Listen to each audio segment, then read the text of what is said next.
Bismillahirrahmanirrahim. Assalamualaikum warahmatullahi wabarakatuh.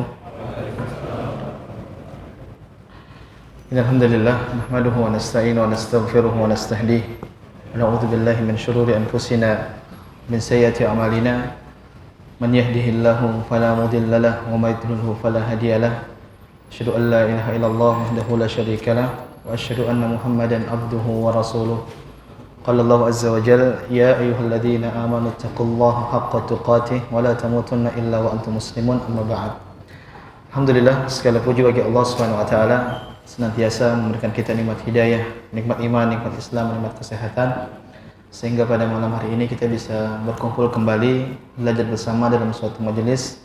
Mudah-mudahan diberkahi oleh Allah Subhanahu wa taala dan menjadi tambahan pemberat timbangan kita di hari kiamat kelak. Amin rabbal alamin. Salawat dan salam curahkan kepada Nabi kita Muhammad sallallahu alaihi wasallam, juga kepada putra-putri beliau, kepada istri-istri beliau, kepada para sahabat beliau, dan juga seluruh orang-orang yang mengikuti jejak beliau hingga hari kiamat kelak. Ikhwani fid din, jamaah yang semoga dirahmati oleh Allah Subhanahu wa taala, kita lanjutkan kajian kita, yaitu mengkaji kitab Al-Adabul Mufrad, yang kita pada malam hari ini akan masuk pada hadis yang ke-31, atau dimulai dengan bab yang ke-16, yang bab ini diberikan judul oleh Imam Bukhari dengan bab bukail walidain, yaitu bab tangis kedua orang tua. Saya bacakan hadisnya. Disebutkan di sini bahwasanya Musa mengabarkan kepada kami, ia berkata Hammad ibn Salamah mengabarkan kepada kami dari Ziyad ibn Mikhraq an Taisalah annahu sami'a ibn Umar. Taisalah menyebutkan dia mendengar dari Ibnu Umar radhiyallahu taala anhu yaqul, Ibnu Umar mengatakan bukaul walidain minal uquq wal kabair. Tangisan kedua orang tua ini merupakan termasuk kedurhakaan wal kabair, dan juga dosa besar. Ikhwan fillah jamaah semua taala, dalam hadis ini kita bisa ambil faedah bahwasanya tatkala kita membuat orang tua kita sedih, bahkan sampai mereka menangis, ketahuilah ini perbuatan yang sangat buruk di sisi Allah Subhanahu wa taala. Mungkin terlihat tidak seburuk kalau seorang membunuh, tidak seburuk seorang dia mencuri, tapi ketahuilah ini perbuatan yang sangat besar di sisi Allah Subhanahu wa taala. Jangankan sampai kita membuat mereka nangis, kita berkata kasar, wala taqul lahum uff, kita hanya mengatakan ah, ih, atau ci, itu saja tidak boleh, apalagi sampai kita membuat mereka menangis. Maka sekali lagi ini dibawakan oleh Imam Bukhari rahimahullahu taala ingin menjelaskan kepada kita bahwasanya jangan sampai kita membuat orang tua kita menangis. Hadis selanjutnya di sini termasuk bab yang ke-17 yang beliau Imam Bukhari memberikan judul Babu Da'watil Walidain, yaitu doa kedua orang tua. Hadis yang dibawakan oleh Imam Bukhari, beliau menyebutkan Mu'ad bin Fudalah mengabarkan kepada kami, ia berkata Hisham mengabarkan kepada kami dari Yahya, ia adalah Ibnu Abi Katsir, an Abi Ja'far annahu sami'a Abu Hurairah, dari Abu Ja'far dia mengatakan dia mendengar dari Abu Hurairah radhiyallahu taala anhu yaqul, Abu Hurairah mengatakan qala an-nabiy sallallahu alaihi wasallam, Nabi sallallahu alaihi wasallam bersabda, "Thalathu da'watin mustajabat lahum." Ada 3 doa yang pasti diijabah oleh Allah Subhanahu wa taala. La syakka fihin. Bahkan kata Nabi tidak ada keraguan sedikit pun. Artinya ini Nabi ingin menegaskan bahwasanya benar-benar diijabah. Harusnya Nabi cuma mengatakan 3 doa yang diijabah, tapi Nabi nambah penekanan la syakka fihin. Tidak ada keraguan. Apa doa tersebut? Kata Nabi da'watul mazlum. Itu doanya orang yang terzalimi yang pertama. Doanya orang yang terzalimi. Kemudian yang kedua, da'watul musafir. Itu doanya orang yang sedang safar. Kemudian yang ketiga, da'watul walid ala waladihi. Itu doa keburukan orang tua kepada anaknya. Di sini disungkumi oleh para ulama dengan hasan li ghairi. Ikhwan fiddin jamaah semua taala, dari hadis ini kita bisa ambil faedah bahwasanya doa Nabi sallallahu alaihi wasallam, sabda Nabi sallallahu alaihi wasallam ini mengabarkan kepada kita tentang bahayanya, atau tentang satu sisi bahaya, yang satu sisi memberikan kabar gembira kepada kita. Artinya ada doa-doa yang benar-benar akan diijabah oleh Allah Subhanahu wa taala. Yang pertama tadi Nabi menyebutkan da'watul mazlum, yaitu doanya orang yang dizalimi. Ikhwan, hati-hati dengan kezaliman. Bahkan para ulama menyebutkan jangankan orang mukmin, bahkan orang kafir pun kalau dia dizalimi, dia berdoa, dia angkat tangan minta kepada Allah Subhanahu wa taala, Allah kabulkan. Kenapa demikian? Karena Allah sangat benci dengan namanya kezaliman. Inni haramtu dzulma ala nafsi wa ja'altuhu bainakum muharraman fala tadzalamu. Kata Allah Subhanahu wa taala, sungguhnya aku mengharamkan kezaliman itu pada diriku dan aku juga jadikan kezaliman itu haram bagi kalian. Fala tadzalamu, maka janganlah kalian saling menzalimi. Yang mengkhawatirkan kita menzalimi orang. Terus orang itu doa, ya Allah, kasih keburukan orang itu. Mungkin tidak dikabulkan sekarang, bisa jadi 5 tahun lagi, bisa jadi 10 tahun lagi, dan itu akan terjadi jamaah. Maka jangan sampai kita zalimi orang. Yang paling mengkhawatirkan kata para ulama, di antara hal buruk orang menzalimi orang itu, ini bisa mengakibatkan seseorang mati dalam keadaan su'ul khatimah.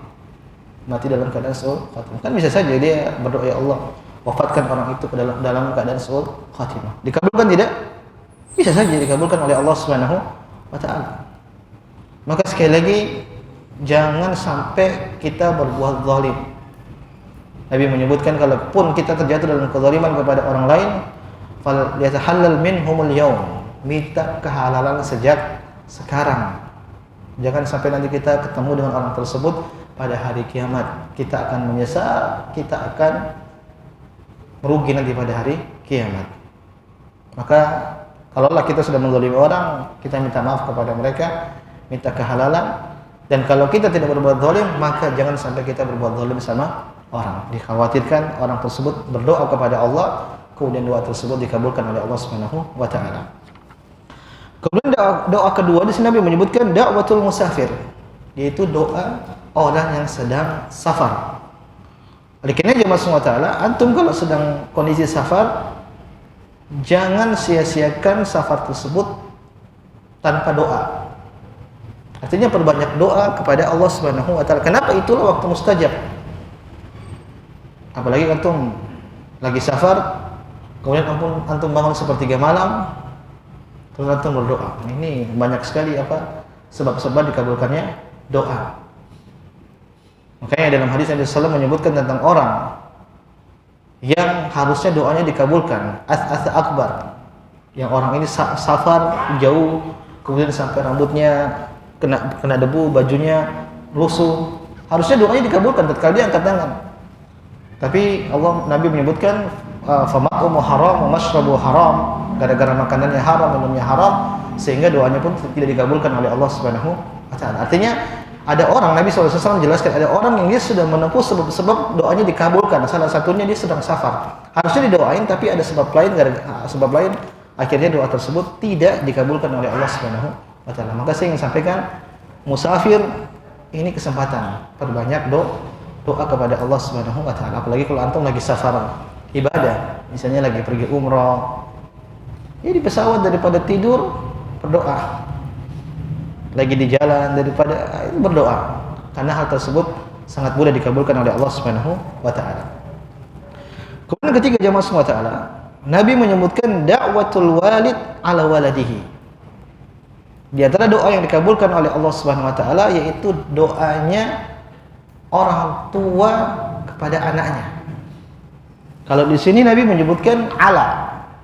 Ala itu maknanya doa keburukan kepada anak. Dalam riwayat yang lain disebutkan da'watul walid liwaladihi. Doa keburukan, doa kebaikan orang tua kepada anaknya. Hati kiri kanan dikabulkan jemaah.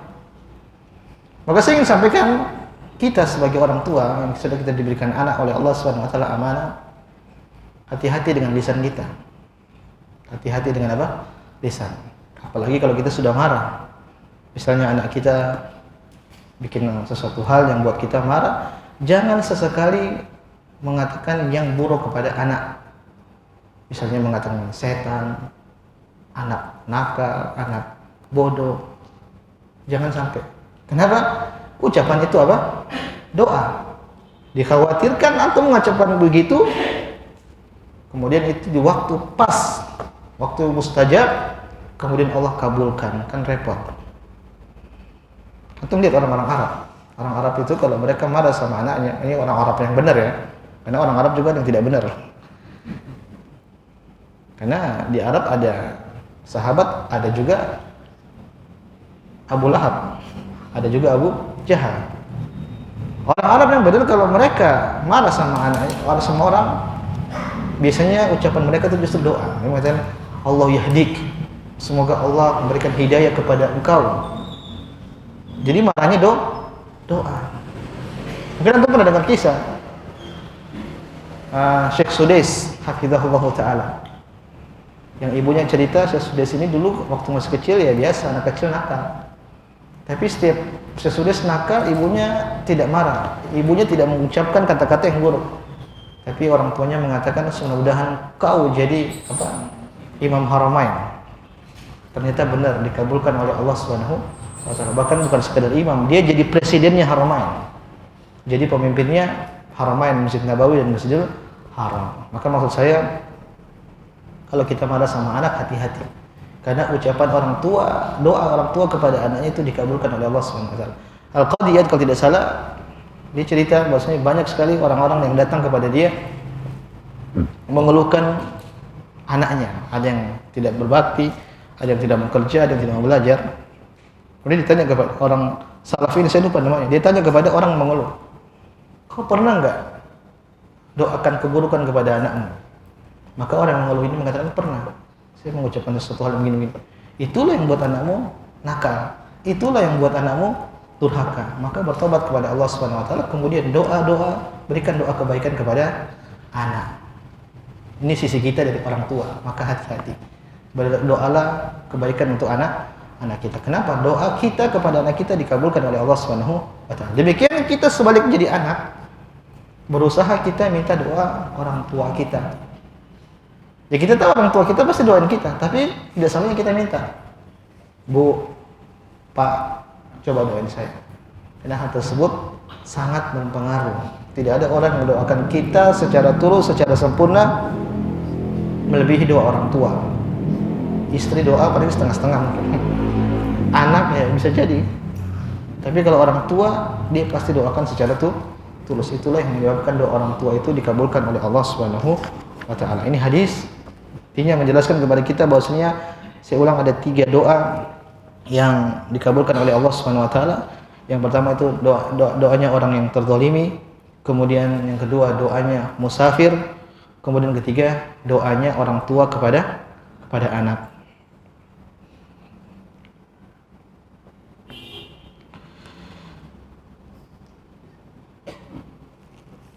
Ikhwani fi din, jamaah yang semoga dirahmati Allah Subhanahu wa taala. Hadis selanjutnya dibawakan oleh Imam Bukhari rahimahullahu taala, hadis yang sangat panjang. Kita baca aja hadis ini, kisah tentang Juraij. Mungkin antum pernah dengar. Seorang wali Allah Subhanahu wa taala yang namanya apa? Juraij. Antum juga wali murid. Kalau Juraij ini wali Allah Subhanahu wa taala. Ayyash ibn al-Walid mengabarkan kepada kami, ia berkata Abdul Ala mengabarkan kepada kami, ia berkata Muhammad ibn Ishaq mengabarkan kepada kami dari Yazid ibn Abdullah ibn Qusaid dari Muhammad ibn Shurahbil saudara Bani Abid Dar an Abi Hurairah dari Abu Hurairah radhiyallahu taala anhu.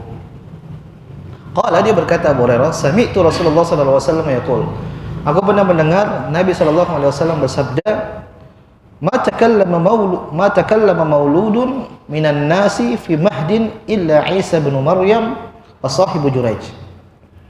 Kata Nabi sallallahu alaihi wasallam, tidak ada bayi yang bisa bicara tatkala masih kecil, bayi maksudnya masih bayi, kecuali 2 orang, yaitu Isa bin Maryam, kemudian bayi yang sama Juraij itu, bayi yang nanti akan dihadapi oleh Juraij. Nanti akan bayi Juraij ini akan ngobrol sama bayi, ternyata bayinya bisa bicara. Ada 2 orang. Qila ya Nabi Allah, wa ma sahibu Juraij? Wahai Rasulullah, siapa bayi Juraij itu maksudnya? Kata Nabi, fa inna Juraijan kana rajulan rahiban. Maka Nabi pun cerita. Nabi mengatakan begini, Juraij ini adalah dulu seorang ahli ibadah. Berarti kisah ini nih sebelum datangnya Nabi SAW, kisah-kisah Bani Israel. Tapi Nabi sebutkan bahwasanya Jurayj ini adalah seorang ahli ibadah. Fi sauma'atin lahu. Dia punya kuil atau dia punya gereja yang dia senantiasa beribadah terus di situ. Wa kana ra'i baqarin ya'wi ila asfali sauma'atihi wa kanat imra'atun min ahli al-qaryah takhtalifu ila ar-ra'i. Di atas Jurayj punya tempat ibadah tuh di atas, jadi kayak rumah mungkin itu, rumah panggung. Di bawahnya itu ada penggembala, seorang penggembala. Yang penggembala ini sering menggembala di bawahnya tempat ibadahnya Jurayj. Wa kanat imra'atun min ahli al-qaryah takhtalifu ila ar-ra'i. Kemudian Nabi cerita, di situ ada seorang wanita yang sering datang bertemu dengan penggembala itu. Artinya sering wanita tersebut datang kepada wanita tersebut. Fa'atat ummuhu yawman, maka Nabi cerita, suatu ketika ibunya Jurayj datang kepada Jurayj. Faqalat ya Jurayj, wahai Jurayj, wa huwa yusalli. Ternyata tatkala itu Jurayj sedang salat. Faqala fi nafsihi wa huwa yusalli ummi as-salati.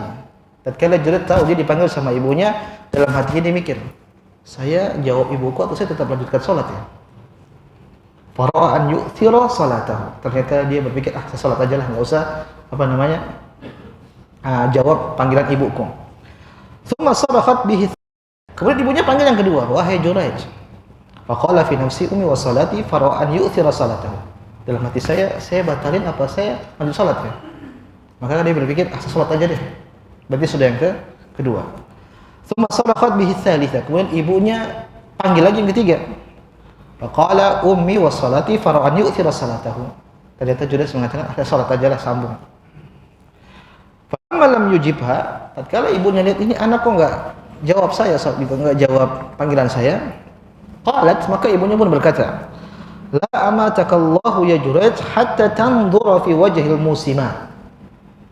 Kata ibunya, mudah-mudahan sebelum kau wafat, tidaklah kau wafat sampai kau akan bertemu dengan seorang atau bertemu dengan pezina. Jadinya ini ibunya doain keburukan buat siapa? Anaknya, buat Jurayj. Kau ini saya panggil enggak dijawab-jawab. Kata dia, mudah-mudahan sebelum Allah mematikan engkau, Allah berikan kau fitnah, kau bertemu dengan pezina. Tsumman sarafat, ibunya pergi. Fa utiyal malik bitilkal mar'ati waladat. Maka Nabi cerita, wanita tadi, antum tadi masih ingat tidak? Ada wanita tadi saya cerita. Jadi ada tempat ibadahnya Jurayj, kemudian di bawah itu ada penggembala, dan penggembala ini sering ketemu sama seorang wanita. Oke, sampai sini paham? Maka suatu ketika wanita ini akhirnya datang kepada raja di zaman itu. Dia datang kepada raja, waladat, dia bawa bayi. Kemudian rajanya tanya, mimman, ini bayinya siapa? Karena wanita ini tidak punya suami. Rajanya tanya, ini bayinya siapa kau bawa? Kata wanita itu, min Jurayj. Ini anaknya Jurayj. Padahal tadi siapa sama penggembala di bawah. Qala as-sahibus sawma, rajanya kaget. Jurayj yang ahli ibadah itu ya, yang punya tempat ibadah. Qalat na'am, wanita itu mengatakan, iya benar. Jurayj yang ahli ibadah itu, yang punya tempat ibadah.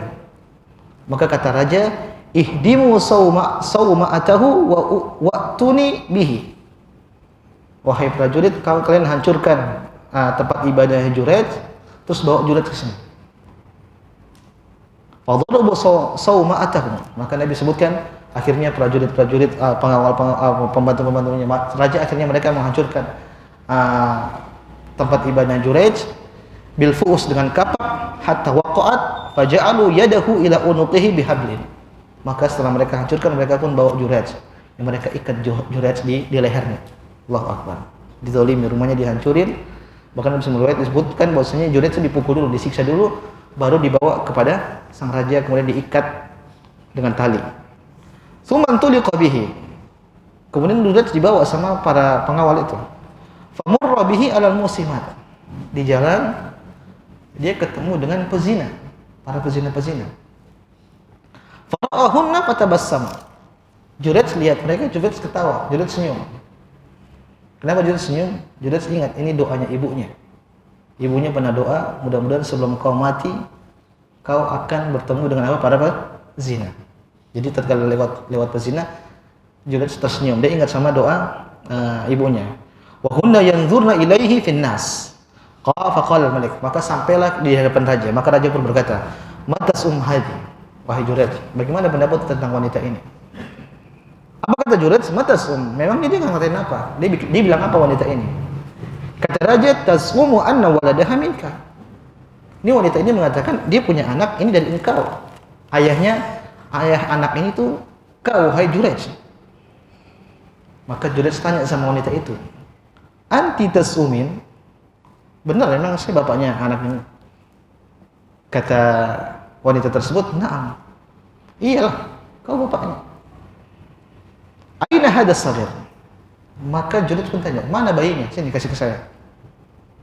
Didatangkanlah bayi tersebut. Qalu hadha huwa fi hajriha fa aqbala alayhi. Maka kata raja itu bayinya di situ. Maka Juret pun ke sana mendekati bayi itu. Maka Juret tanya sama bayi tersebut, "Man abu?" Wahai bayi, bapakmu siapa?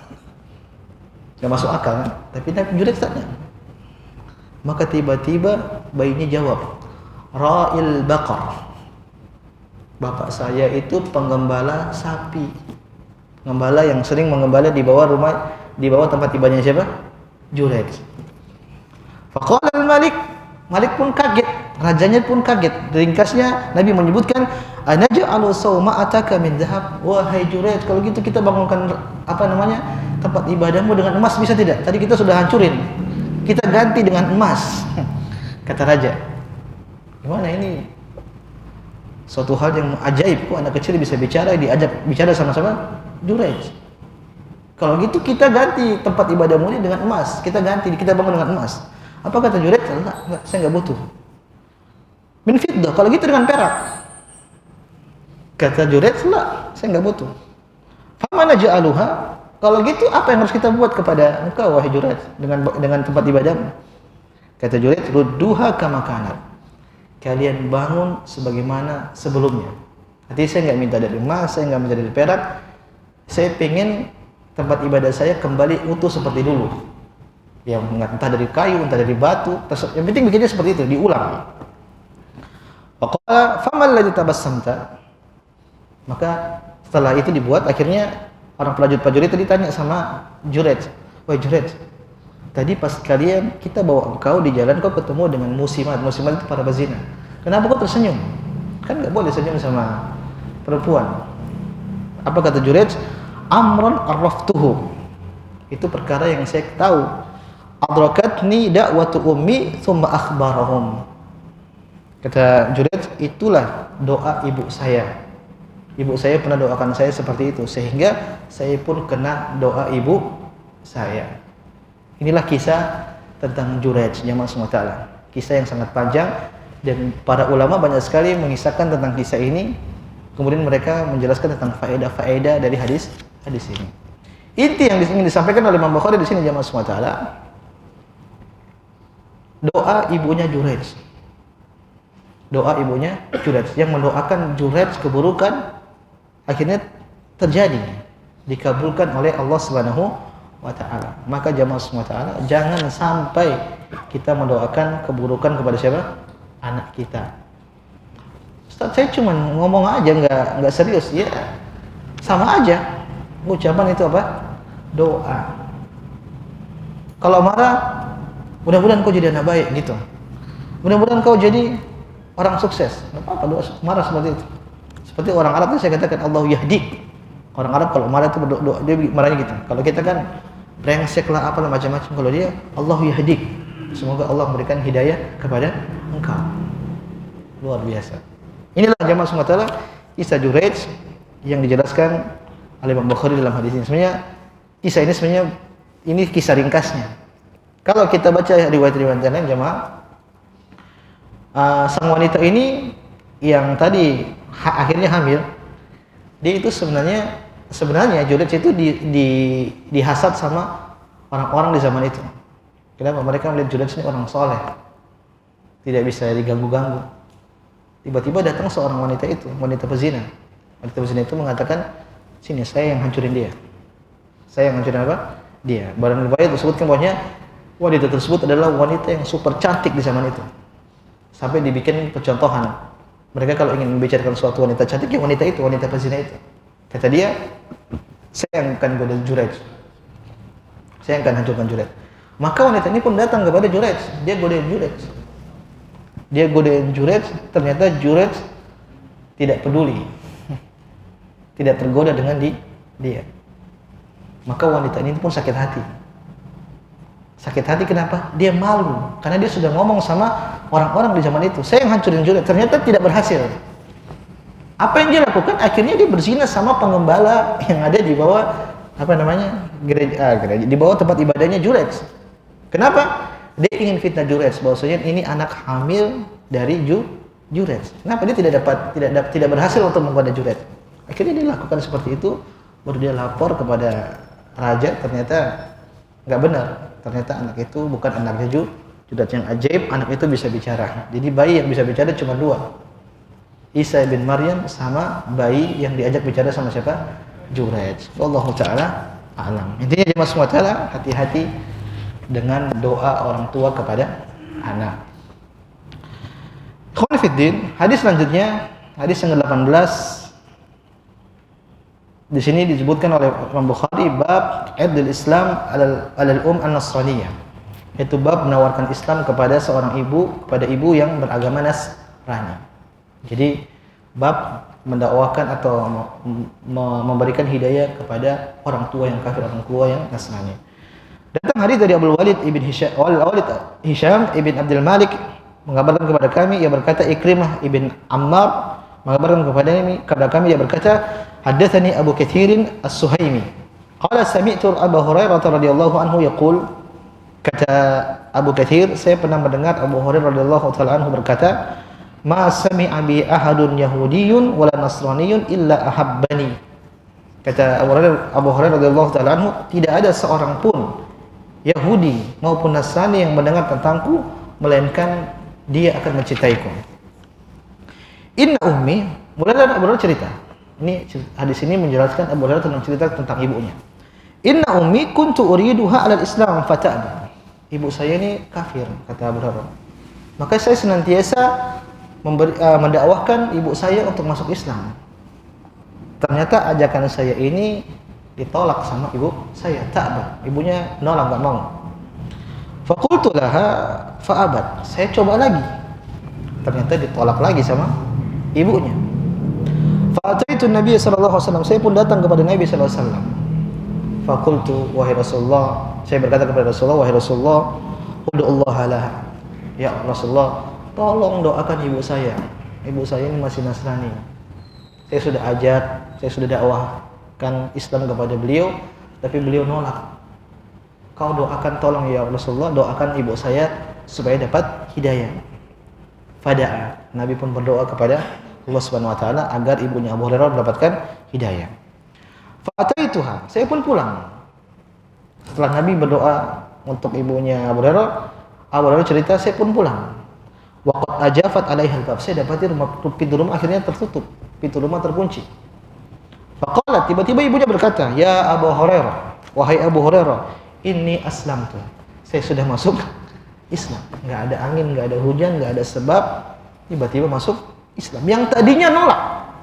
Bahkan dalam riwayat yang lain disebutkan Abu Hurairah itu sedang dakwakan ibunya, tahu-tahu ibunya mengucapkan hal-hal yang tidak enak tentang Nabi sallallahu alaihi wasallam, sehingga Abu Hurairah pergi. Maka dia datang kepada Nabi, wa Rasulullah, tolong doakan ibu saya. Ternyata Nabi doakan, Abu Hurairah pulang, tahu-tahu ibunya sudah masuk Islam. Fa akhbartu Nabi sallallahu alaihi wasallam. Saya pun balik lagi kepada Nabi, kata Abu Hurairah. Saya cerita kepada Nabi sallallahu alaihi wasallam, wa Rasulullah, ibu saya begini.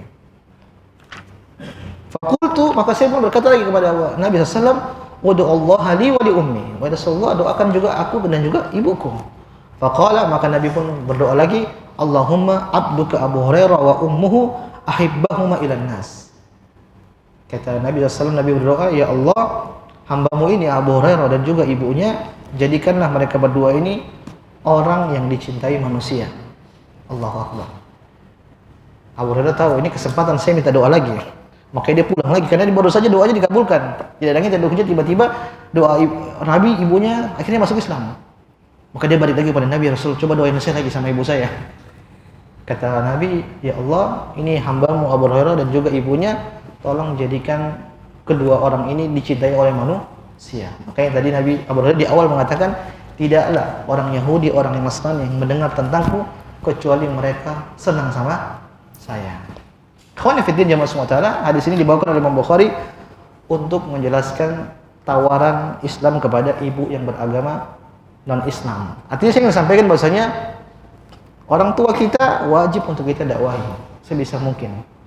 Bahkan kalau orang tua kita akhirnya bisa masuk, ada seorang yang orang tuanya kafir kemudian dia masuk Islam di tangan anaknya, maka para ulama menyebutkan ini adalah bakti yang paling besar. Mau harta MM-an, triliunan, apa semua habis. Tapi yang paling besar ini memberikan hidayah kepada orang tua. Oke lah, mungkin kita nggak sampai orang tua kita kafir waliyadzubillah. Tapi mungkin orang tua kita mungkin ada yang masih pelaku maksiat, yang mungkin masih melakukan hal-hal yang tidak sesuai dengan ajaran Nabi SAW.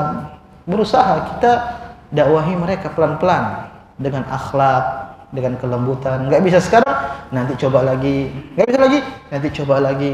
Sambil doa. Sambil apa? Doa kepada Allah Subhanahu wa taala. Lihat tadi Nabi SAW doanya langsung dikabulkan oleh Allah Subhanahu wa taala. Khonfidin, dari sini kita bisa ambil faedah bahwasanya doa Nabi itu memang benar-benar mustajab. Doa Nabi benar-benar mustajab. Di antara doa Nabi, Nabi pernah menyebutkan syaqi abdun, sungguh celaka seorang hamba yang dia ketemu orang tuanya dalam keadaan sepuh, sudah tua, ternyata dia tidak masuk surga. Artinya apa? Ada orang, dia ketemu orang tuanya sudah sepuh, sudah tua, ternyata dia tidak berbakti sama orang tuanya sehingga dia tidak masuk surga gara-gara baktinya. Ini orang paling celaka. Didoain sama siapa? Nabi Shallallahu Alaihi Wasallam. Hadis itu didoakan oleh Jibril, tapi diaminkan oleh Nabi Muhammad Shallallahu Alaihi Wasallam. Hati-hati. Ada orang tua yang sudah sepuh, justru itu kesempatan ladang pahala. Awsatu abwabil jannah, kata Nabi Sallallahu Alaihi Wasallam. Itu pintu surga yang paling tinggi. Artinya pintu surga yang paling mudah untuk kita dapatin. Ngapain kita cari surga jauh-jauh, di depan mata kita ada. Maka jagalah, kata Nabi, pintu tersebut. Tapi kalau kamu mau ikut, silakan kau tinggalkan. Tapi kau akan menjadi orang yang sangat merugi. Wallahu ta'ala alam. Hadis selanjutnya atau bab selanjutnya dibawakan oleh Imam Bukhari, yaitu bab birril walidain ba'da mautihima, yaitu bab berbakti kepada kedua orang tua setelah mereka meninggal. Setelah mereka meninggal. Artinya bakti itu tidak terputus tatkala orang tua meninggal. Saya ulang. Kapan ibu orang tua kita meninggal? Artinya itu bukan akhirnya pintu bakti tutup, enggak ada. Justru masih ada kesempatan. Bahkan sebagian ulama mengatakan bukti bakti orang kepada orang tuanya, seorang kepada orang tuanya itu paling besar, paling nyata tatkala orang tuanya sudah meninggal. Kenapa? Kalau orang tua masih hidup, sekali lagi kita punya motif-motif lain. Mungkin orang tua kita kaya, kita datang, kita pijit-pijit kakinya, ternyata minta duit. Orang tua kita mungkin kaya, kita cari-cari muka, ada motif-motif lain lah. Tapi kalau orang tua sudah meninggal, apa motif apa? Nggak ada motif. Itulah bakti yang paling nyata. Saya bacakan hadisnya. Abu Nu'aim mengabarkan kepada kami, ia berkata Abdurrahman ibn Al-Ghasil mengabarkan kepada kami, ia berkata akhbarani Usaid ibn Ali ibn Ubaid an abihi annahu sami'a Abu Usaidin yuhaddithul qaum. Qala kunna 'inda Nabi sallallahu alaihi wasallam. Abu Usaid cerita, kunna 'inda Nabi, suatu ketika kami bersama Nabi sallallahu alaihi wasallam. Faqala rajulun, maka ada seorang berkata kepada Nabi, ya Rasulullah, hal baqiya min birri abawayya syai'un ba'da mautihima abarruhuma? Rasulullah, apakah ada bakti setelah wafatnya kedua orang tua saya? Saya pengen berbakti sama ibu saya, sama bapak saya.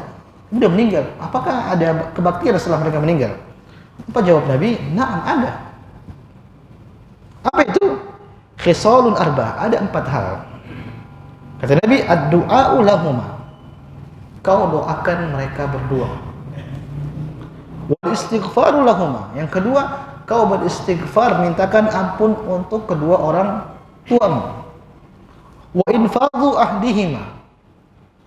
Kau penuhi janji orang tuamu. Mungkin orang tuamu punya janji sama orang atau yang lainnya, dia belum penuhi, kau penuhi. Dan keempat, wa ikramu sadiqihima, yaitu kau muliakan teman-teman orang tuamu. Wasilatul rahim allati la rahimalaka illa min qibalihima. Kata Nabi sallallahu, serta menyambung silaturahim yang tidak kalian dapatkan kecuali dari keduanya. Ikhwan fiddin, jamaah SWT, lihat hadis ini sekali lagi menjelaskan kepada kita kalau orang tua kita sudah meninggal, artinya bukan berbakti itu akhirnya putus. Masih ada kesempatan untuk kita berbakti kepada kedua orang tua. Yang pertama Nabi menyebutkan doa. Apa? Doa. Orang tua kita kalau masih hidup, dia masih bisa sholat sendiri, dia masih bisa ngaji sendiri, dia masih bisa sedekah sendiri, dia masih pergi umrah sendiri. Sekarang udah di dalam kubur, nggak bisa apa-apa. Kita kasih doa sama dia, dia lagi butuh-butuhnya doa dari kita. Waladun salihin yad'ulah. Kata Nabi SAW, kalau seorang anak Adam sudah meninggal, terputus semua amalannya. Salah satunya bisa ada amalan, yaitu anak saleh yang mendoakan orang tuanya. Antum pengen jadi anak saleh, ini kuncinya, doain orang tua. Jamaah, al jaza min jinsil amal. Kita kalau doain orang tua kita, nanti kita juga didoain sama anak-anak kita. Yakin. Maka bakti tidak terputus. Minta doa, berikan doa kepada orang tua. Yang kedua, istighfar. Doa sebagai istighfar mirip sih. Istighfar itu kita berdoa, ya Allah, Rabbi ghfirli wa liwalidayya warhamhuma kama rabbayani shaghira. Kita berdoa, ya Allah, ampunilah dosa-dosa kedua orang tua kita. Jadi dalam hal disebutkan ada orang tua yang tiba-tiba derajatnya diangkat sama Allah Subhanahu wa taala. Maka orang tua ini bingung. Kok bisa saya seperti ini? Kok bisa? Maka disebutkan bahwasanya kau diangkat derajatmu seperti ini bistighfari waladik. Karena anakmu senantiasa memohonkan ampun kepada engkau kepada Allah Subhanahu wa taala. Karena anakmu selalu beristighfar untukmu kepada Allah Subhanahu wa taala. Maka jemaah SWT, ini investasi, serius. Investasi. Kita mati, sudah nggak ada lagi yang ngurusin kita. Nggak ada yang peduli sama kita. Yes. Sering disebutkan bosnya, kalau kita meninggal, istri kita kawin lagi. Demikian juga, kalau istri kita meninggal, enggak, kita enggak. Artinya semua akan, akan hilang, akan terlupakan. Tapi kalau anak soleh, dia nggak akan lupa. Dia nggak akan lupa jasa orang tuanya. Kalau soleh, kalau tidak soleh, Allahu Akbar. Mungkin ada harta warisan, dia ambil, dia habis, dia tidak peduli sama kita. Maka jadikan anak kita sebagai anak soleh. Caranya gimana? Doain. Tadi Nabi menyebutkan da'watul walid liwaladihi, doa orang tua kepada anaknya. Kemudian ikhtiar. Mungkin sekolahkan di sekolah yang baik. Terus kita jadikan diri kita sebagai orang tua yang baik. Karena anak itu melihat kita. Kita harus jadi teladan. Kalau kita tidak jadi orang baik, terus gimana anak kita nggak jadi anak saleh? Kemudian selanjutnya kata Nabi SAW, infadhu ahdihima. Kalau orang tua kita punya janji sama orang, mungkin dia punya hutang atau punya janji sama orang, bukti bakti kita penuhi janji tersebut. Ini diantara bentuk bakti kita kepada kedua orang tua. Selanjutnya Nabi menyebutkan ikramu sadiqihima, yaitu kau muliakan teman-teman orang tuamu. Artinya kita tahu kita punya orang tua, misalnya kita punya bapak, dulu sering main sama siapa sih? Kalau kita pengen berbakti, kita kasih hadiah sama temennya itu. Atau kita punya orang tua, ibu mungkin sudah meninggal. Kita lihat dulu, oh ibu saya ini dulu suka kunjungin ibu itu di sana, sering ngobrol, sering ngaji bareng. Kita kesana, kita kasih hadiah. Ini bentuk bakti kita kepada ibu kita. Ikhwan fiddin, jamaah semua ta'ala. Hadis selanjutnya, Ahmad bin Yunus mengabarkan kepada kami, ia berkata Abu Bakar mengabarkan kepada kami dari Asim, dari Abu Saleh, Nabi Hurairah, dari Abu Hurairah. Allah Akbar. Abu Hurairah ini meriwayatkan hadis sangat banyak. Abu Hurairah. Qala turfa'u lil mayyit ba'da mautihi darajatun. Ini hadis yang saya bilang.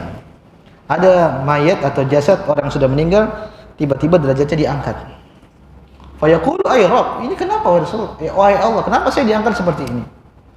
Aisya'in hadza. Apa yang membuat saya naik seperti ini derajatnya? Fa yuqal waladu istaghfar laka. Derajatmu diangkat karena anakmu ini beristighfar untuk engkau. Artinya anakmu ini senantiasa berdoa memohonkan ampun untuk engkau. Allah, dia lagi tenang, dia lagi tidak bisa ngapa-ngapain di alam kubur, tahu-tahu derajatnya diangkat oleh Allah Subhanahu wa taala. Sudah teman? Sudah? Belum. Hadis selanjutnya, Musa mengabarkan kepada kami, ia berkata, Salam ibn Abi Mu'ti mengabarkan kepada kami dari Ghalib, ia berkata, qala Muhammad bin Sirin. Muhammad bin Sirin seorang salaf, dia berkata, kunna inda Abi Hurairah, seorang tabi'in. Suatu ketika kita bersama Nabi, kita pernah duduk sama Abu Hurairah radhiyallahu ta'ala anhu dalam suatu malam. Faqala Allahumma ighfir li Abi Hurairah. Maka dia berdoa, ya Allah, ampunilah Abu Hurairah, wali ummi, kemudian juga kepada ibu, ampunilah ibunya, wali man astaghfara lahuma, dan juga mohonkan ampun kepada orang yang beristighfar kepada Abu Hurairah dan juga ibunya, yang memohonkan ampun untuk Abu Hurairah dan juga ibunya. Qala li Muhammad, nahnu nastaghfiru lahuma hatta nadkhula fi da'wati Abu Hurairah. Kita dengar doa itu, maka kita pun senantiasa beristighfar untuk Abu Hurairah. Kenapa? Supaya kita juga masuk dari doanya Abu Hurairah. Ibnu Sirin mengatakan, kami pernah duduk sama Abu Hurairah radhiyallahu ta'ala. Tatkala itu Abu Hurairah pun berdoa, Allahumma ighfir li Abi Hurairah wa li ummi wa liman istaghfara lahuma. Ya Allah, ampunilah aku Abu Hurairah, juga ampunilah ibuku, dan juga ampunilah orang-orang yang beristighfar untukku dan juga ibuku. Paham habis ini? Maka Ibnu Sirin pun bilang, tatkala saya dengar itu, maka saya senantiasa berdoa meminta ampun untuk Abu Hurairah dan juga ibunya. Kenapa? Supaya saya termasuk bagian dari doa Abu Hurairah tadi. Kita tahu Abu Hurairah itu doanya mustajab, orang saleh.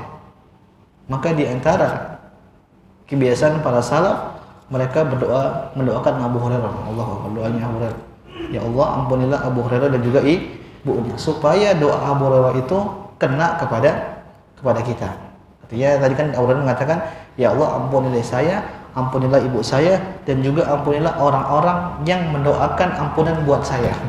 Berarti kalau kita berdoa memintakan ampun untuk Abu Hurairah dan ibunya, berarti kita masuk dalam doanya Abu Hurairah. Dan doa Abu Hurairah mustajab, mudah dikabulkan oleh Allah Subhanahu wa taala. Hadis selanjutnya jemaah subhanahu wa taala dari Abu Hurairah lagi. Anna Rasulullah sallallahu alaihi wasallam bersabda, "Idza mata al-'abdu in qata'a anhu amaluhu illa min thalath." Ini hadis sudah isyaratkan. Nabi menyebutkan seorang anak Adam kalau sudah meninggal, in qata'a anhu amaluhu illa min thalath, maka terputus amalannya kecuali 3. Apa itu? Kata Nabi, shadaqatan jariyah, yaitu sedekah jariyah, kemudian ilmin yuntafa'u bih, kemudian ilmu yang bermanfaat, kemudian ketiga waladin salihin yad'u lah, yaitu anak saleh yang mendoakan orang tuanya. Hadis ini jamaah semua taala, sekali lagi amal jariyah itu penting sebagai aset kita tatkala kita sudah meninggal. Nabi menyebutkan shadaqatan jariyah. Shadaqatan jariyah, kalau ada uang, ada harta, coba cari sedekah-sedekah jariyah. Contoh misalnya bikin masjid, bikin sumur, bikin sekolahan, apalah, itu amal jariyah. Dan di antara amal jariyah yang bagus itu ada kita mendidik duat, atau kita membantu para penuntut ilmu. Bayangkan antum biayai satu penuntut ilmu, dia belajar serius, akhirnya dia jadi orang berilmu, akhirnya dia bisa berdakwah di sini, dia bisa berdakwah sana, orang dapat kebaikan lewat dia. Antum duduk pangku sender di rumah, pahalanya ngalir. Bahkan antum sudah meninggal, pahalanya tetap ngalir. Apalagi nanti orang antum yang antum didik ini akhirnya dia punya murid lagi, punya murid lagi. Allahu Akbar. Antum tinggal lipat-lipat gandakan pahalanya seperti apa itu, seperti itu. Maka yang cerdas kalau punya harta, kalau punya uang, ngapain habis-habis buat dunia? Sekali-sekali boleh lah, tapi kita harus punya invest buat akhirat. Cari amalan-amalan jariah. Kemudian kata Nabi, ilmun yuntafa'u bi, yaitu ilmu yang bermanfaat. Ini adik-adik di sini yang lagi belajar, ingat hadis ini. Kita belajar itu akan bermanfaat buat kita. Pertama buat diri kita sendiri. Setelah itu kalau kita sudah bisa menyampaikan, kita sampaikan pelan-pelan kepada masyarakat, kepada orang. Kita ngajarin orang, kemudian orang mengamalkan apa yang kita ajarkan, kita dapat pahala lagi. Contoh misalnya, ada orang baru masuk Islam. Akhirnya kita ketemu sama dia, kita kenalan, ahlan. Kita ajarin baca alif, ba, ta, sa, kita ajarin Al-Fatihah. Kita ajarin salat-salat pendek, salat yang benar. Itu dia salat selama seumur hidup, pahalanya ngalir buat kita jemaah. Pahalanya ngalir buat kita. Jadi jangan anggap remeh pahala ilmu itu. Pahalanya sangat besar. Oke, sangat pantas kalau orang berilmu itu dimuliakan oleh Allah Subhanahu wa taala. Fadlul alim 'alal abid ka fadlul qamari 'ala sa'iril kawakib. Kata Nabi sallallahu alaihi wasallam, kemuliaan seorang yang berilmu daripada seorang ahli ibadah itu seperti kemuliaan bulan purnama dibandingkan bintang-bintang yang banyak itu. Saya tanya, kalau mati lampu semua, cuma ada bintang sama matahari, yang menyinari bumi itu siapa? Yang menyinari bumi itu apa? Bulan. Bintang banyak tapi tidak bisa menyinari. Itulah ulama. Kalau kita bisa jadi ulama, minimal kita bisa memberikan manfaat kepada orang, ada ilmu yang kita ajarkan kepada orang, akhirnya diamalkan sama orang, inilah sedekah jariah. Inilah sedekah, jadi nggak usah jauh-jauh lah, kita nggak usah pikir kita mau jadi dai, jadi what, enggak. Kita melihatnya teman-teman antum mungkin, yang mungkin belum sholat, yang mungkin masih bermaksiat, coba antum dakwai pelan-pelan, ingetin. Tatkala dia tinggalin maksiatnya, Allah Akbar, itu dapat pahala itu. Apalagi dia sampai rajin sholat. Nanti diajarkan anaknya, diajarkan istrinya, itu semua ngalir sama kita. Kemudian Nabi menyebutkan yang terakhir, waladin salihin yad'ulah, yaitu anak saleh yang mendoakan orang tuanya. Tadi kita sudah bahas. Saya bacakan masih ada satu hadis lagi di bab terakhir ini, dari Ibnu Abbas radhiyallahu taala. Ibnu Abbas dia mengatakan, rajulan qala, seorang berkata, ya Rasulullah, dia berkata kepada Rasulullah, ya Rasulullah, inna ummi tuwfiyat wa lam tusi. Wahai Rasulullah SAW, ibuku sudah meninggal dan belum berwasiat. Afayan fa'uha an atasaddaq anha? Apakah ada manfaat baginya jika aku bersedekah untuk dia? Kata Nabi SAW, na'am. Iya, bermanfaat. Hadis ini menjelaskan kepada kita jemaah, kita kalau bersedekah mengatasnamakan orang tua kita yang sudah meninggal, berarti pahalanya nyampe. Orang tua udah meninggal, saya pengen bikin masjid wakaf mengatasnamakan orang tua saya. Pahalanya nyampe tidak? Nyampe. Tuh lihat orang tua, ada orang-orang susah untuk ambil harta. Saya mau sedekah buat orang tua saya. Ini sebagai bakti saya kepada orang tua saya. Pahalanya nyampe tidak? Nyampe. Inilah yang disebutkan oleh Nabi Muhammad sallallahu alaihi wasallam. Wallahu ta'ala jamaah, ini yang bisa kami sampaikan. Kita sampai pada bab yang ke-20, insyaallah pada pertemuan selanjutnya kita akan bahas bab berbuat baik kepada teman ayah atau teman bapak. Mudah-mudahan yang sedikit ini bermanfaat bagi saya pribadi dan juga antum sekalian. Kalau ada benarnya datang dari Allah Subhanahu wa taala, kalau ada salahnya saya mohon maaf.